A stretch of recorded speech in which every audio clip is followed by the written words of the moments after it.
অমিত শাহ কিছুক্ষণের মধ্যেই ভাষণ দেবেন। ওনাদের দল গোষ্ঠীবাজিতে দীর্ণ, ওনারা কি করবেন, ওনাদের দল সংগঠন সব ওনাদের ব্যাপার। কিন্তু আমাদের পরিষ্কার বক্তব্য, অপারেশন সিন্দুর নিয়ে ফায়দা তোলার জন্য, রাজনৈতিক ফায়দা তোলার জন্য কোনো রকম অপচেষ্টা করবেন না। 2, বাংলার যে বকেয়া সেগুলো বাংলাকে অবিলম্বে কেন্দ্রীয় সরকার দিয়ে দিক। এবং 3, মমতা বন্দ্যোপাধ্যায় দেশের স্বার্থে যে সৌজন্যের রাজনীতিটা এই সময়ে দেখেছেন, পহেলগাঁওয়ের পরের যে সময়টা, আপনারাও দয়া করে সেই সৌজন্যটা অন্তত তো দেখাবেন।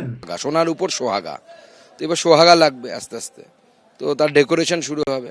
মাননীয় গৃহমন্ত্রী আসছেন, তিনি আমাদের মণ্ডল স্তরের কর্মীদেরকে এখানে সম্বোধিত করবেন। তো স্বাভাবিকভাবে ভারতবর্ষের অন্যতম মহান স্ট্র্যাটেজিস্ট হিসেবে, পলিটিক্যাল স্ট্র্যাটেজিস্ট হিসেবে তাকে ধরা হয়, এবং আমাদের পূর্ব সভাপতি, সর্বভারতীয় সভাপতি এবং ভারতবর্ষের গৃহমন্ত্রী, এবং তাকে খুব স্ট্রং ম্যান বা আয়রন ম্যান হিসেবে সবাই জানে। ক্ষণ এসছে, এমন একটা সময়ের ক্ষণ এসছে যে ভারতীয় জনতা পার্টি সরকারে আসার সময় হয়ে গেছে।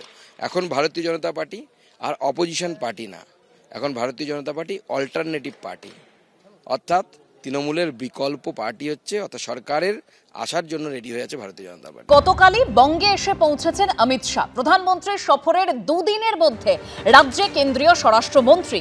সকাল 11:15 প্রথমে রাজারহাটে সিএফএসএল এর নতুন ভবনের উদ্বোধন করতে চলেছেন অমিত শাহ, আর দুপুর 2:15 নেতাজি ইন্ডোরে বঙ্গ বিজেপির সাংগঠনিক সভায় যোগ দেবেন তিনি।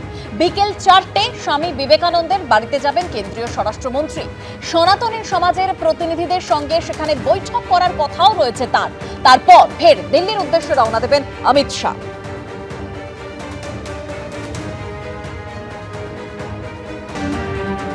আমরা দেখেছি নরেন্দ্র মোদী, তিনি এসে একেবারে 26-এর ভোটের সুর বেঁধে দিয়েছেন। তিনি বলেছেন কোমর বেঁধে নামতে হবে, সামনে বড় চ্যালেঞ্জ।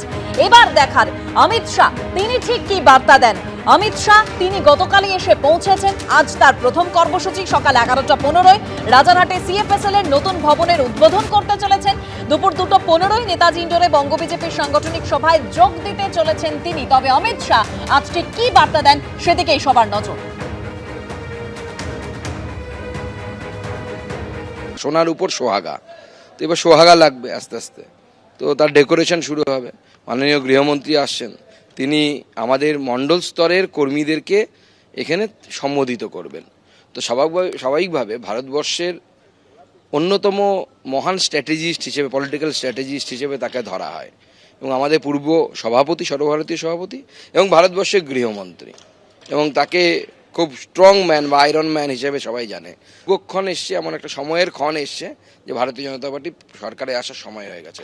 এখন ভারতীয় জনতা পার্টি আর অপোজিশন পার্টি না, এখন ভারতীয় জনতা পার্টি অল্টারনেটিভ পার্টি, অর্থাৎ তৃণমূলের বিকল্প পার্টি হচ্ছে, অর্থাৎ সরকারের আসার জন্য রেডি হয়ে আছে ভারতীয় জনতা পার্টি।